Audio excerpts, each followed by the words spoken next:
को प्राप्त करके, मेरे ज्ञान को प्राप्त करके ये अमर हो गया और इसको तेरी पत्नी के गर्भ से निकालो, मैं इसको मारूंगा, खत्म करूंगा, ये कहीं कुपात्र को ये ज्ञान ना दे दे। तो व्यास जी कहने लगे, भोलेनाथ एक तरफ तो कहते हो आपकी इस चर्चा से, आपके ज्ञान से ये अमर हो गया, और दूसरी तरफ को इसको मारूंगा। अमर को आप मारोगे कैसे? शिव जी तब तो चुप होकर चले गए। फिर ये 12 वर्ष तक माँ के गर्भ में रहा। उन्हें सोचा क्योंकि ये बहुत बड़ी अध्यात्म ज्ञान बहुत विस्तार है, विस्तृत है, इसमें क्या होता है, कई आप सुनते होंगे स्वप्न आते हैं एक आध को कि मेरा बेटा मर गया था, मरा हुआ है और मुझे दिखाई दिया। वो कहने लगा कि मैं यहाँ रहता हूँ इस घर में, वो घर भी हो रहा है, कुछ दिखा है और यहाँ छुप के रहता हूँ। एक बच्चा जो था उसको पुनर्जन्म की याद थी, उसको पुनर्जन्म की याद थी अपने की, और वो 5-6 वर्ष का होते ही अपने पुनर्जन्म की सारी बातें, घर भी, गांव भी, नाम भी, माता पिता के, पत्नी के भी नाम बता दिए। वहां जाकर उन्होंने वेरीफाई भी किया कि सचमुच ये वही है। तो क्या बताता है कि मैं उसकी मृत्यु हो गई थी किसी एक्सीडेंट में, और फिर क्या बताता है कि ये जो मेरे माता पिता वर्तमान वाले हैं ये कहीं से आ रहे थे, मैं इनके साथ साथ आ गया और फिर माँ के पेट में प्रवेश कर गया। अब ऐसा कैसे है? ये तो ये ईश्वर विधान, परमात्मा की का विधान है कि जिसका जिससे संस्कार है वो उसके आसपास ही रहता है, उस गर्भ में भी विश्राम कर सकता है, लेकिन शरीर जब मिलेगा उसको अंदर पेट में भी, जब उसका योग बाल्य की तरफ से ही होगा, तो तब तक वो वहाँ एज ए प्रेत रह ले, चाहे उसको कुछ भी कहो, ऐसे रहते। तो उसको व्यास जी को इस बात का यकीन नहीं हुआ, क्योंकि पेट में ना कोई भारीपन, ना कोई ऐसी बात। तो उनको ये मालूम है कि वैसे भी शरण ले लेते हैं ऋषि लोग, ये पितर बने हुए। ये भी आध्यात्मिक ज्ञान है, तत्व ज्ञान है। पुण्यात्मा धीरे धीरे समझवाओ, क्योंकि हमने तो अज्ञान ठोक रखा था, कोई सिर पैर कोई पता ही नहीं था किसी भी मार्ग का। ये बार बार कंसेप्ट क्लियर क्यों करने पड़ रहे हैं कि हमने अज्ञान गणा सुन रखे है, और आपके मन में न्यू ना आ जाए। जो कथा अगर ये दास सीधी सुना दे तो आपके मन में सैकड़ों क्वेश्चन उठेंगे। दास चाहता है कि इस क्वेश्चन वाली बीमारी ने गिल खत्म करता चलो, तो दास के द्वारा दिया गया ज्ञान आपके हृदय में शीघ्र समाओगा। अब व्यास की पत्नी को पता नहीं था कि तेरे पेट में गर्भ में कोई बालक भी है कि नहीं है। उनको पता भी ऐसे ऋषि लोग पितर बनकर पितर रूप में भी प्रवेश कर जाते हैं। जो पितर टाइप होते हैं, जो अच्छी आत्माएं मर गई, वो भूत बन गई, वो भी अपने ही परिजनों के अंदर समाये रहते हैं, लेकिन वो परेशान नहीं करते। और जो दुष्ट टाइप मरते हैं वो चंडाल भूत होते हैं, वो प्रवेश करके फिर उनकी दुर्गति रखते हैं कि जब शराब पीने जी कर शराब पीते हैं, उनका उसका नाश करा देते हैं, कोई कुछ और गलतियां करा देते हैं, कोई और बदमाशी भी करा देते हैं, बहन बेटियों की तरफ भी बकवाद करा देते हैं। तो इस तरह के वो नीच टाइप होते हैं। फिर वो उनका पता कुछ का तो यहाँ आते हैं जब पता लगता है, क्योंकि यहाँ बेहतर सारे फिर फ्री होना पड़ेगा, उनको भागना ही पड़ेगा यहाँ से भगवान के दरबार में। अब क्या कि जैसे एक लड़की एक बेबे नाम ले रही थी अपना परमेश्वर कबीर जी का, और यहाँ से अपने घर गई मिश्री का प्रसाद, एक पड़ोस का बालक आ गया 8-9 वर्ष का, बच्चा ने देवा थी वो भी आ गया, उसको भी दे दिया। अब वो प्रसाद खाते लड़का अपने घर चला गया, घर जाते दोहरा आके गिर गया। अब वो पड़ोसी शर हो गई, पता नहीं इसने क्या खवा दिया, हमारे बालक था ही अर्तन मेरा छोरा मार दिया। अब वह कहने लगी देखो वैसे तो आप कुछ भी कहो, ये इसे बालक ने मरा तो नहीं, वो फिर ठीक हो गया, लेकिन 2 घंटे के बाद होश में आया। अब उस बहन ने बताया कि मैंने तो यही प्रसाद अपने बालका को दिया था, यही आपका दिया था, इन्हें पूछ लो चाहिए मेरा कोई उद्देश्य। फिर उसने आके यहाँ बताया कि महाराज जी ऐसे ऐसे हमने उस लड़का था पड़ोस में, उसने प्रसाद दे दिया, उसको दौरे आगे और मेरी तो जान न साका कर दिया उन्हें। तो इसलिए हमने मना कर रखा किसी को ये प्रसाद मत दो, क्योंकि वो क्या था कारण कि वो प्रसाद देने से उसमें प्रेत विद्यमान था, उन्हीं का कोई पत्र था, और वो प्रसाद खाने से परमात्मा की वाणी से उसमें वो चार्ज हो रहा था। प्रसाद उसी को कहते हैं। जैसे भगवान शंकर जी के, शिव जी के वचनों से वो गंदा अंडा चार्ज हो गया, उसमें फिर दोबारा से चेतनता आएगी, स्वस्थ हो गया। तो इस भगवान के वचनों से, वाणी से आप यहाँ आते हो, आपको कोई बीमारी है छोटी मोटी, तो इन वचनों से, सत्संग से भी राहत मिलनी शुरू हो जाती है। और अंदर बच्चा भी कोई ऐसा गड़बड़ वाला हो तो भी स्वस्थ होना शुरू हो जाता है। ठीक है, हम तो दास है, फिर भी हमारी कथा परमात्मा ही की सुना रहे हैं। तो इस तरह ये बहुत लाभ देता है। आप बालक को, डॉक्टर को पता होता है कौन सी मेडिसिन और इसको कहाँ असर कर रही है।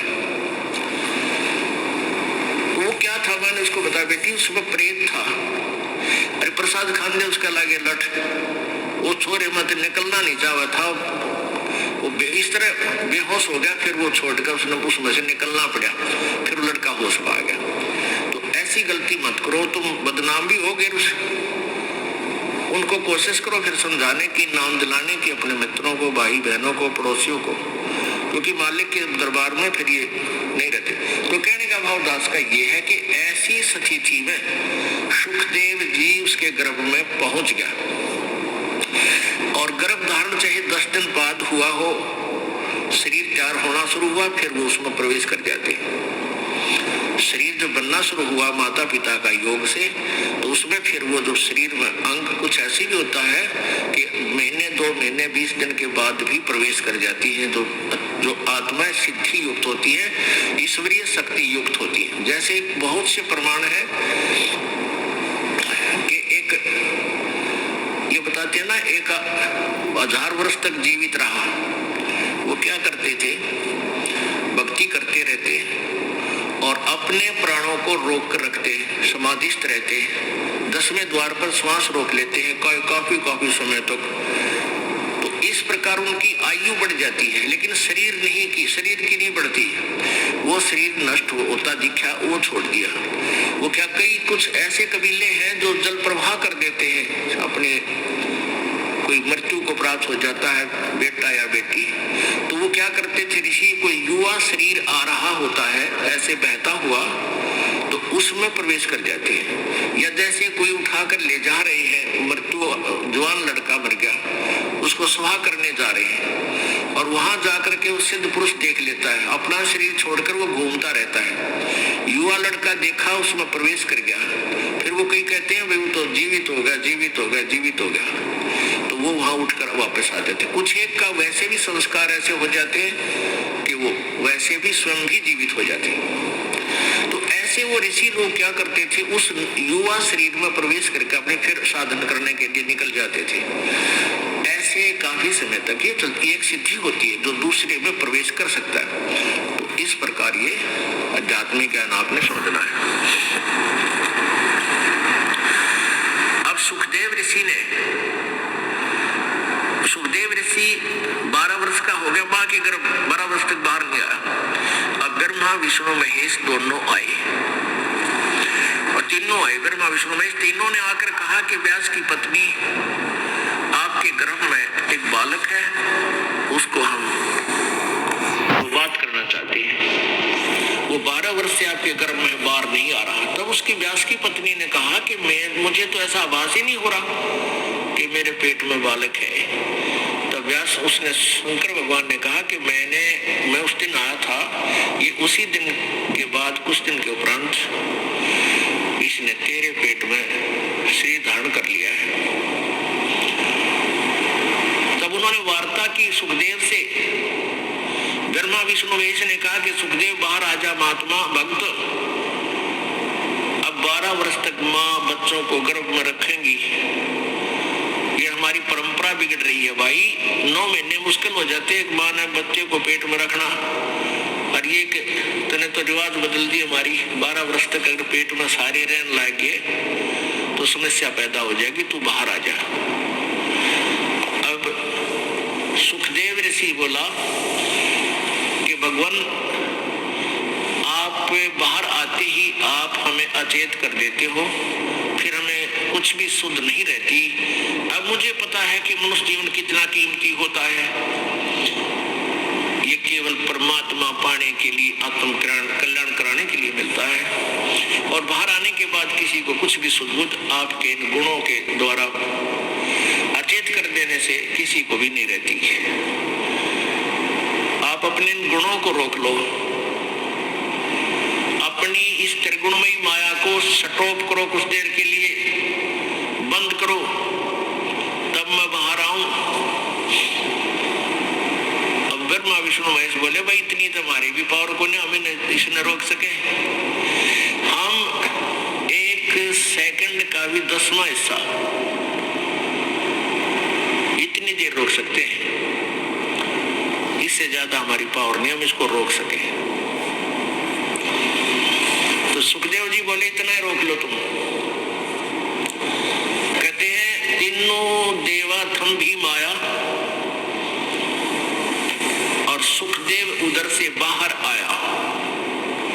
तीनों देवताओं ने या त्रिगुणमयी अपनी माया एक कहते हैं कि तीनों देवा थम भी माया, और उधर गर्भ से बाहर आया। सुखदेव सुख में उपजे राई सिंह समोय, 9 नाथ और छेद 84 संग उपजे थे दोए। 9 नाथ और 84 छेद।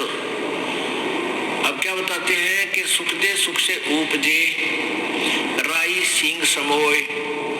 अब जैसे भैंस के सींग पर या गाय का सींग जैसे ऐसे खड़ा है, सींग के ऊपर और राई रख दे, सरसों जैसा दाना होता राई का।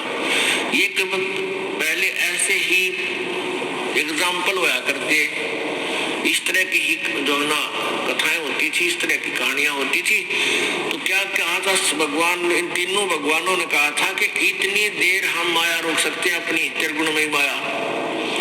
जब जैसे भैंस के या गाय के सींग पर राई धरते, और जितनी देर हुआ राई रुके,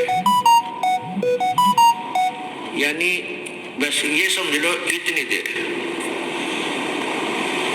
सुखदेव सुख में उपजे राई सिंह समोय, 9 नाथ और सिद्ध 84 संग उपजे थे दोए। अब जब इन तीनों देवताओं ने इतनी देर माया रोकी थी, अपनी त्रिगुणमयी माया, अपने इन गुणों को स्टॉप किया था, इससे ज्यादा रोक नहीं सकते, इनको बहुत प्रेशर है। तो उस समय कहते हैं 94 बच्चों का जन्म हुआ था। उस समय 94 बच्चे जन्मे थे। उस मुहूर्त के, उस फ्रिक्शन के, उस सेकंड में उनको भी चेतना रह गई थी मालिक के पाने की। तो उनमें से 9 तो नाथ बन गए, 84 सिद्ध कहलाए, और जो 94 माथा है सुखदेव।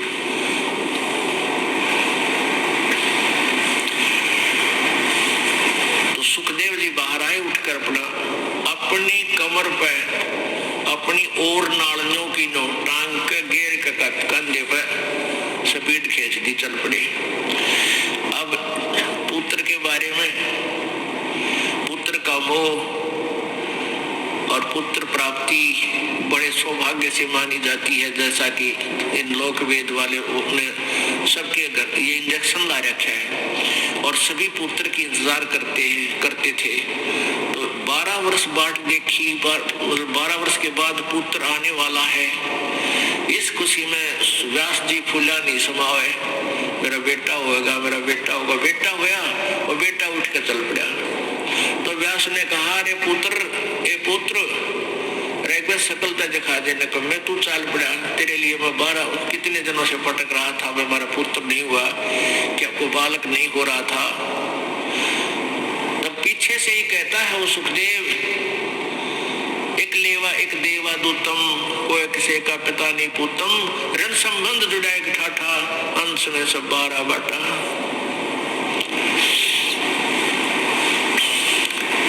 व्यास जी, सुखदेव जी कहने लगे, ऋषि जी कोई किसी का बेटा ना, और कोई किसी का बाप ना जाने कितनी बार तू मेरा बेटा बन लिया, ना जाने कितनी बार मैं तेरा बाप बन लिया, और ना जाने मैं कितनी बार तेरा बेटा बन लिया, तू मेरा बाप बन लिया। ये तो इसका पीछा छुटवाना पड़ेगा, और मैं ना देखूं तेरे का ना, मुझे भी तेरे में मोह हो गया तो फिर क्या करूंगा। इसलिए ऐसे ही निकल गया, आकाश में उड़ गया थोड़ी दूर जाके। क्यों? व्यास पीछे पीछे चल रहा था, बेटा आजा बेटा, एक बार उसने आकाश में उड़ गया। आगे जाके फिर अपनी आप और नाल काट के पत्ते पुत्ते बांध के, पहले तो बालक से 12 वर्ष के हुए हड्डे जाया करते थे, तो उसने फिर अपनी साधना शुरू की। उस साधना से पिछले जन्म की बैटरी चार्ज से स्वर्ग में पहुंच जाता था सुखदेव ऋषि। स्वर्ग किसे कहते हैं? स्वर्ग एक रेस्टोरेंट होता है, और वहां पर साहूकार सेठ व्यक्ति पैसे वाले धनी ही जा सकते हैं, ना रेस्टोरेंट में गरीब व्यक्ति का नहीं जा सकता। जिस और पूंजी को ना, जिसके पास पैसे हैं वो धनी है, वो किसी भी जाति वर्ग का है, यानी यहाँ किसी वर्ग से नहीं, धनी से मतलब है। तो जैसे यहाँ राम नाम के यानी सिद्धि भक्ति पुनों के जो धनी है वो स्वर्ग जाते हैं, और स्वर्ग के अंदर अपने पुनों को अक्षीण करके फिर वापस आ जाते हैं। स्वर्ग एक रेस्टोरेंट समझ लो, एक होटल समझो। जैसे गर्मियों के दिनों में यहाँ हरियाणा, राजस्थान, उत्तर प्रदेश, पंजाब, मध्य प्रदेश आदि क्षेत्रों में भयंकर गर्मी पड़ती है मई और जून में, और जिसके पास कुछ पैसे हैं, एक्स्ट्रा सेठ है, धनी है, वो 2 महीने कुल्लू और मनाली हिली स्टेशन यानी पहाड़ी क्षेत्र में चले जाते हैं। वहाँ रेस्टोरेंट यानी होटल में कमरा किराए पर लेते हैं और वहीं खाना खाते हैं, और 2 महीने 10-20 हजार रुपये जो वो लेके जाते हैं, उन 10-20 हजार रुपये को वहाँ खर्च करके और फिर वापस अपने कर्म क्षेत्र में आ जाते हैं, जहाँ उनकी दुकान, बिजनेस, व्यापार है, और वहाँ 20 हजार रुपये अपने खा खर्चाए बर्बाद कराए। अब फिर नए सिरे से फिर माया जोड़ो, 20-30 हजार रुपये बच जाए तो फिर कुल्लू मनाली अगले वर्ष फिर गर्मियों में चले जाओ, और फिर जेब कटवा के फिर वापस आ जाओ। तो कहने का भाव ये है कि स्वर्ग जो है ये एक रेस्टोरेंट है, और वहाँ यहाँ के पुण्य कर्मी प्राणी ही यहाँ इकट्ठी की हुई माया धन पुण्य उनके आधार से स्वर्ग जाते हैं। तो ये स्वर्ग पर जैसे प्रत्येक शहरों में रेस्टोरेंट होते हैं, होटल होते हैं, तो एक तो कॉमन स्वर्ग है जिसका राजा इंद्र है, और प्रत्येक भगवान जैसे भगवान ब्रह्मा, भगवान विष्णु, भगवान शिव जी की अलग से राजधानियां हैं, वहां पर भी एक स्वर्ग है। वो इस कॉमन स्वर्ग से भी अच्छा रेस्टोरेंट वहां अलग से है।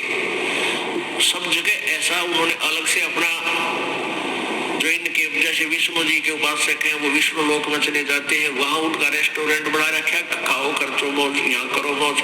और फिर ऐसे विष्णु के उपासक विष्णु लोक में चले जाते हैं उनकी राजधानी में, तो वहां भी रेस्टोरेंट यानी स्वर्ग है। जो ब्रह्मा जी के उपासक ब्रह्मा के लोक में, देवी के उपासक देवी के उस रेस्टोरेंट में स्वर्ग में चले जाते हैं, देवी धाम पर बने हुए रेस्टोरेंट यानी स्वर्ग में। तो ये सुखदेव ऋषि स्वर्ग में जाता था, सहशरीर चला जाता था, और वहां के व्यक्ति, वहां के जितने भी देव पुरुष थे वो उनकी बड़ा सत्कार करते थे, आदर करते थे कि भी बड़ा सिद्धि वाला व्यक्ति है। ऐसे इसे कलयुग में ना ऐसे समय में और उड़कर आ जाता है। एक दिन वो विष्णु जी के लोक में चला गया, कौन? सुखदेव। उसकी पिछले पुनों की बैटरी चार्ज थी, पिछले पुनों से उसके शरीर में वो सिद्धि शक्ति थी।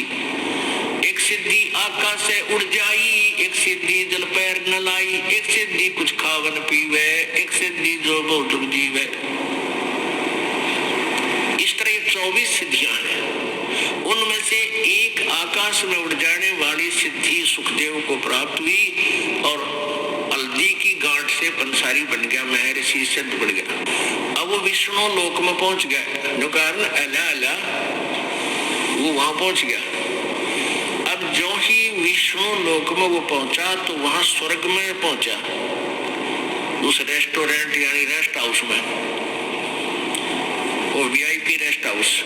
वहां जाकर उसने पहरेदारों से, नौकरों से, पार्षदों से कहा कि मैं पृथ्वी लोक से आया हूँ, सुखदेव ऋषि मेरा नाम है और मैं स्वर्ग में जाना चाहता हूँ। अब उनने वहां जो गेटकीपर थे, सेवादार थे, पहरेदार, पौलिया बोलते हैं, यानी जो डोडी में जो बैठे रहते हैं, उनसे जाकर कहा तो वो कहने लगे जी ठीक है, और ऋषि जी आपके गुरुजी कौन है? अब वहां जाकर पता चला इनको, जैसे अगर मान लिया कोई डुप्लीकेट गुरुजी भी होगा किसी का, उसको वापस भेज दिया जाएगा, और गुरु नहीं है तो भी उसने वहां पूछा कि तुम्हारा आप जी का गुरुजी कौन है, फिर वो रजिस्टर में मिलाओगे, वो मान्यता प्राप्त है कि नहीं है। सुखदेव ऋषि कहने लगा मेरा कोई गुरु नहीं है। पार्षद बोले ऋषि जी फिर आपको अंदर जाना अलाउड नहीं है। अब सुखदेव ऋषि कहने लगा क्यों भाई, ऐसी कौन सी बात है, गुरुजी बनाना क्या आवश्यक है, जो मैं बगैर गुरु बनाए ही यहाँ आ गया हूँ, गुरु बनाए हुए भी यहाँ आते हैं। तो बोले जी हमने तो इस बात का पता नहीं क्यों आवश्यक है क्यों नहीं, पर आदेश भगवान विष्णु जी का है कि जिसका गुरु नहीं है वो स्वर्ग में प्रवेश नहीं कर सकता, इस रेस्ट हाउस में नहीं जा सकता। सुखदेव बोला भाई मैं भी ये बैठ गया यहाँ पर और कह दो भगवान ने मैं स्वर्ग में जाऊंगा, नहीं मेरी बात कराओ, तुम अपने घर से बना रखी तुमने ये बातें, या मेरी बात कराओ भगवान से। वो पर जो पहले दो नौकर थे, सेवक थे, दास थे, वो गए भगवान के पास के प्रभु एक सुखदेव नाम के ऋषि आए हैं पृथ्वी लोक से, उनका कोई गुरु नहीं है और वो अंदर जाने की जिद कर रहे हैं, हट कर रहे हैं। हमने आपका आदेश भी सुना दिया पर वो मान नहीं रहे हैं, वहीं बैठे हैं। तो विष्णु जी ने कहा यहाँ लाओ बुला के। अब जो बुलाकर ले गए ऋषि जी को, अब देखो पुण्यात्मा, सुखदेव ने सोचा तो नहीं था कि भगवान उन्हें शाबाशी देंगे, वाह बेटा वाह कमाल कर दिया ऋषि जी, तुमने तो बड़ी कमाई करी, बड़ा उत्तम बच्चा है तो बड़ा खुश होंगे और सीने से लगाएंगे, बहुत अच्छी आत्मा है, सतगुण युक्त भगवान है। अब जब वो सामने खड़ा हुआ सुखदेव ऋषि, तो भगवान विष्णु ने कहा भी यहाँ किस लिए आया ऋषि जी, कारण बताइए आने का। जब चेहरे पे वह रौनक ना देखी भगवान का, वादा फ्यूज तो उड़े हो लिया, बात तो बिगड़ गई। कहने लगा भगवान मैं स्वर्ग में एंटर करना चाहूँ था, आपके पार्षद ना करने देते। भगवान ने पूछा अपने नौकरों से भाई क्यों नहीं जाने देते ऋषि जी को, क्या कारण है? पार्षदों ने बताया, उन सेवादारों ने बताया कि भगवान इन गुरु को नहीं बना रखा, ये विदाउट गुरु है, निगुरे है ये। तो भगवान विष्णु बोला अरे सुखदेव तेरी मति मारी गई, तेने कोई गुरु नहीं बना रखा? अगर नहीं भगवान कि जाओ और गुरु धारण करो और फिर यहाँ आओ बेटा, क्यों नहीं तुझे स्वर्ग में रखेंगे, बगैर गुरु के यहाँ आ नहीं सकता, ये नियम है भगवान, अध्यात्म नियम है। अब सुखदेव कहता है कि भगवान उस पृथ्वी लोक पर मेरे तुलना में मेरे बराबर कोई संत ऋषि नहीं है, मैं किससे को गुरु बनाऊं? अब विष्णु जी बोले भाई यह भी तेरी कमजोरी है, यह भी कमजोरी है तेरे अंदर, यह भी एक निकम्मापन बोल रहा है जब तू अपने आप को इतना महान बना बैठा। एक बुढ़ा एक डॉक्टर के पास गया, पिंजर सा रह रहा, बूढ़ा कति कमजोर, हड्डी चाम सूख गया, मांस सूख गया।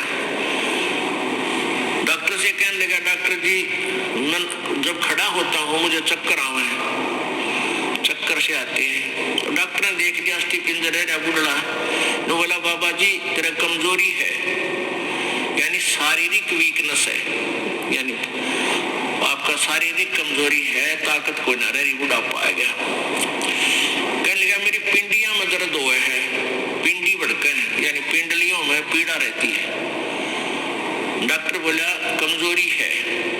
नो बोला कट दुख है डॉक्टर जी, कमर में दर्द रहता है।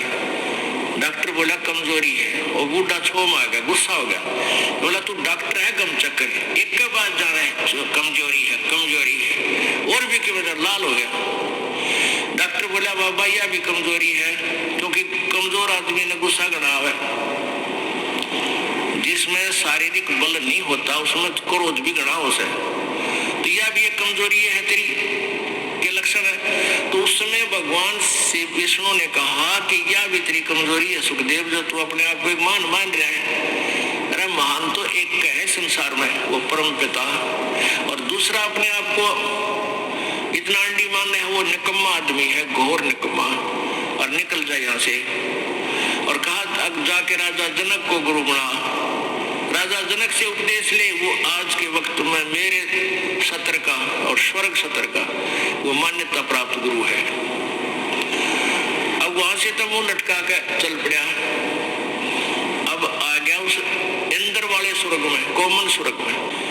अब वहां जब वो पहले आता था तो चेहरा नारा खिला हुआ होता था, उस दिन गया था मुंह लटका हुआ था।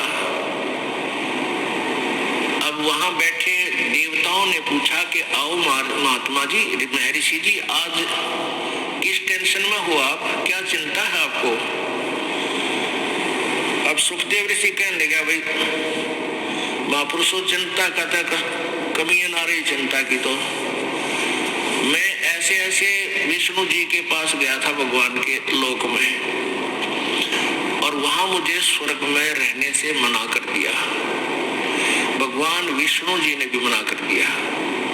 लेकिन वो देवता कहने लगे, दूसरे जो वहां स्वर्ग में के वासी थे, कहने लगे सुखदेव सच्ची बात बता, तूने क्या गुस्ताखी कर रखी है। भगवान विष्णु वो तो बड़े खुश होते हैं, देवताओं को सीने से लगाते हैं, ऋषियों को भक्तों को सबको प्यार देते हैं, तो अपनी नालायकी बता के गलती करे, गड़बड़ कहाँ है।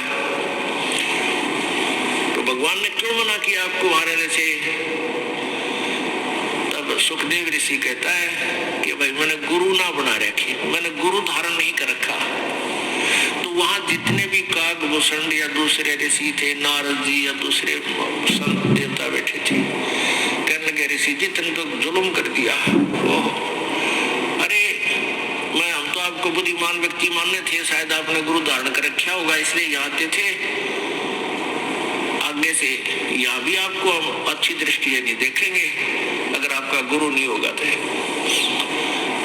तब वो कहने लगे भाई आज तो चलो कोई नाम ना ले, पिछला पुण्य है, जब तक तो ये बैटरी चार्ज रहेगी, सुख भी रहेगा, घर में भी सुख रहेगा, सारे ठाठ नजर आएंगे। जिस दिन ये पुण्य समाप्त हो जाएंगे और फिर पाप कर्म का जब गिरड़ा करेगा, पापों का जब चक्कर चलेगा, तो भाई 84 लाख योनियों में किधर गधे बने पाओगे।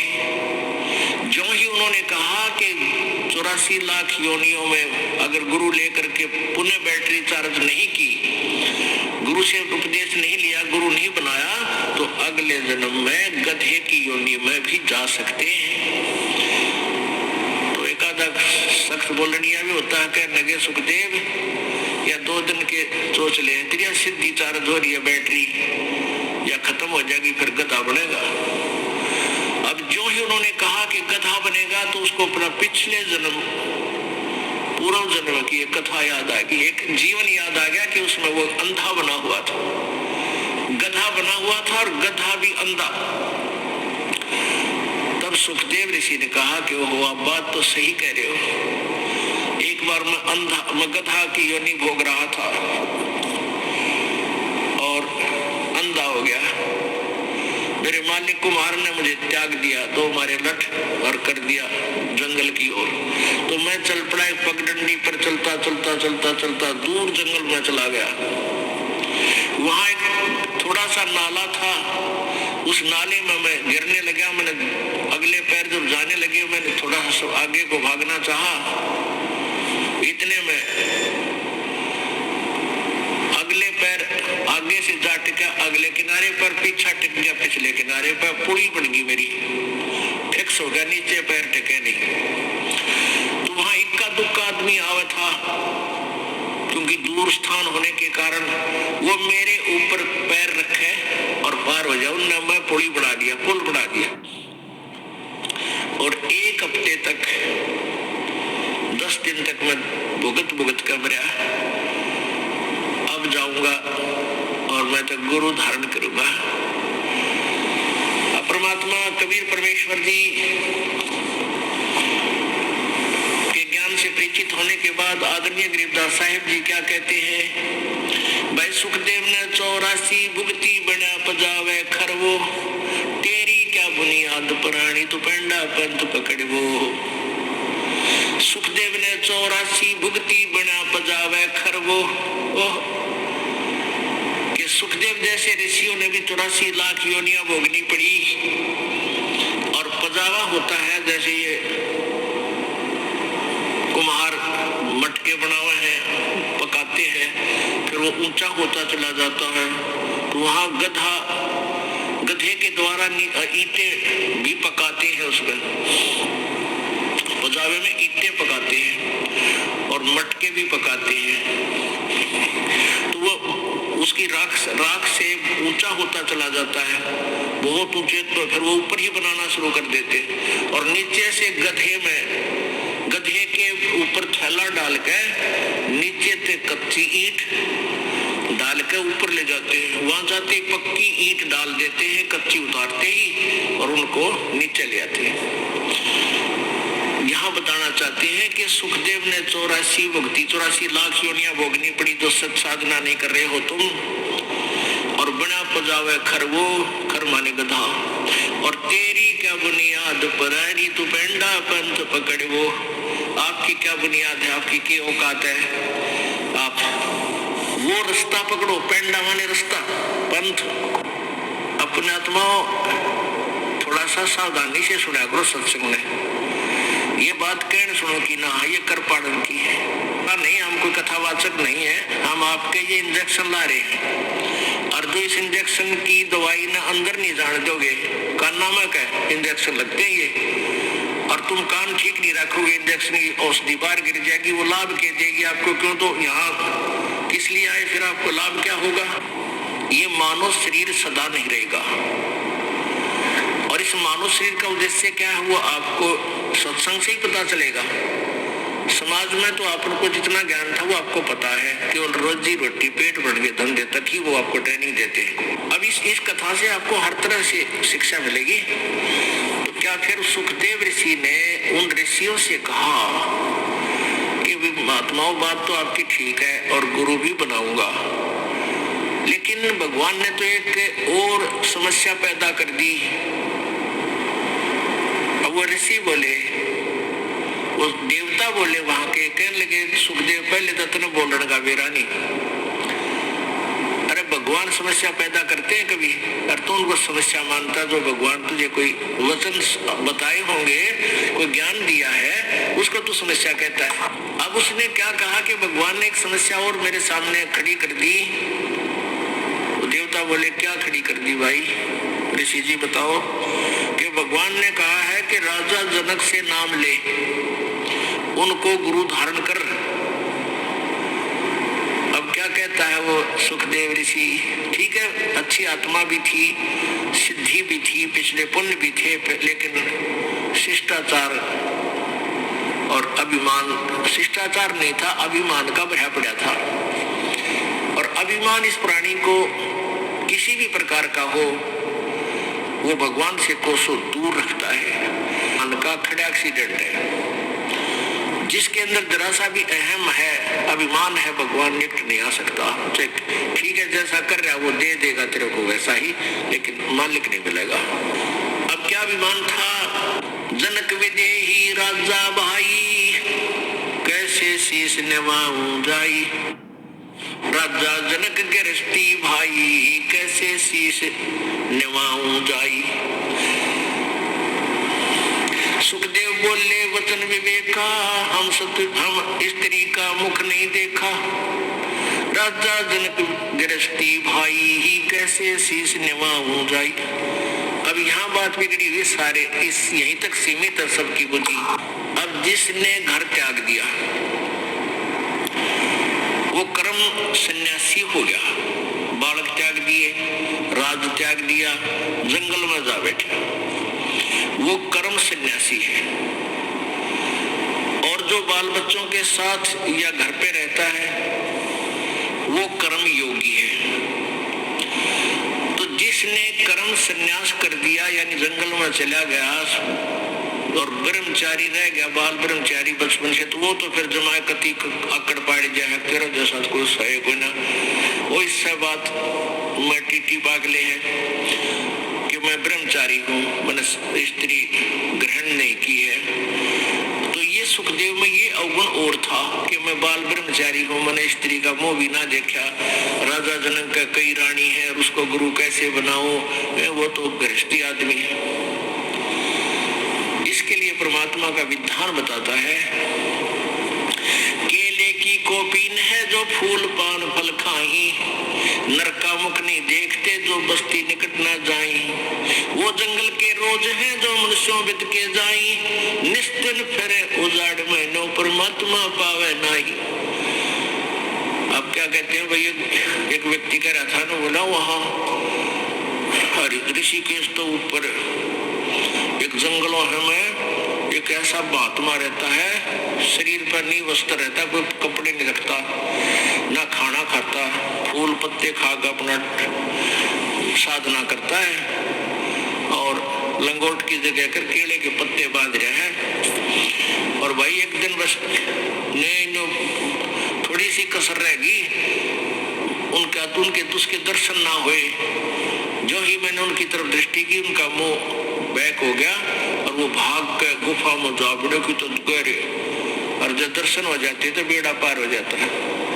अब इसके विषय में कहते हैं, परमात्मा का विधान बता रहा है कि कीड़े की कोपीन है लंगोट पर्दे पे, यानी इतने त्यागी वैरागी समझते हो, लगते हैं तुम्हें। केले की कोपीन है पान यानी पत्ते, फूल और फल खाही, और आदमी का मुख नहीं देखते। कहते वो महात्मा आदमी के निकट ना आता, अंदर घुस जावे, महापुरुष पड़ा है। कहते नरक का मुख नहीं देखते जो, और बस्ती निकट ना जाही, गांव के आसपास नहीं जाते हैं मांगने। वो जंगल के रोज है, ये नील गाय होती है ना, जो आदमियों ने देख के पहले ये नील गाय आदमी को देखो भाग लिया फड़क गए। ये थोड़ा फर्क पड़ता जा रहा, जंगल रहे कोई नहीं, जहाँ की तो बाज बूझ के थक ले बेचारी, फिर ये इतना पहले वाला स्थिति नहीं रही। तो पहले ये आदमी दिखते भाग को पूरा लाइन की लाइन बढ़ जाती थी जंगलों में। तो परमात्मा उन साधकों को, परमात्मा का विधान उनकी अमरवाणी बताती है कि वो तो जंगल के रोज है, जो आदमियां बेदक के बाधे डर के, और ऐसे निश्चल फिरो उजाड़ में जंगल में से दिन रात धक्के खाते रही हो, नो परमात्मा पावे नहीं।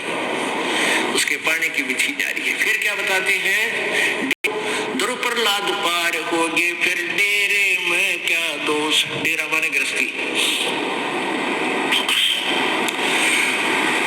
अब क्या बताया परमात्मा की अमरवाणी क्या बता रही है, सच्चिदानंद की घन की वाणी में विस्तार से कहे गए सारे ज्ञान, तत्व ज्ञान, जो गीता जी अध्याय नंबर 4 के श्लोक 32 में कहा, जिसके विषय में कि डेरे डंडे खुश रहो, अपने घर में गृहस्थी में आनंद से रहो, खुश रहो। यदि कोई न्योके है, कोई बालक शादी ना कराने से ही मोक्ष होगा, उसकी यह अज्ञान सिद्धांत है। ध्रुव प्रहलाद को तुम पार मानते हो तुम्हारे विधान से कि ध्रुव प्रहलाद पार हो गए, और ध्रुव प्रहलाद दोनों ही घर में थे, गृहस्थी थे, इनने ब्याह करवाया, इनके बालक हुए और ये पार हुए। फिर ब्याह करवाने में यानी गृहस्थी में दोष क्या है, तरी कुछ बुद्धि से काम लो। और यदि तुम समझते हो कि भी शादी ना कराने मात्र से यानी स्त्री प्रसंग ना करने मात्र से ही मोक्ष है, तो तुम्हारा नंबर तो बहुत देर तक आता, ये यानी ये खुसरे नपुंसक, ये तो पहले पार हो जाते तुम्हारे से। केवल एक इसी सत्र को, इसी लेवल से तुम अपने आप को सुपीरियर मानते हो, तो तुमसे सुपीरियर तो ये हिजड़े हैं। बचपन से ही जाति में भी निर्विकार नहीं हो सकता और तुम तो कि तक काम बिगाड़ सकते हो। तो कहने का भाव ये परमात्मा का कि परमात्मा की भक्ति से खुश रह करो और ते ब्रह्मचारी करो और ते शादीशुदा करो। लेकिन दुराचार बुरा है तो सबका काम बनेगा, लेकिन शास्त्र अनुकूल हो।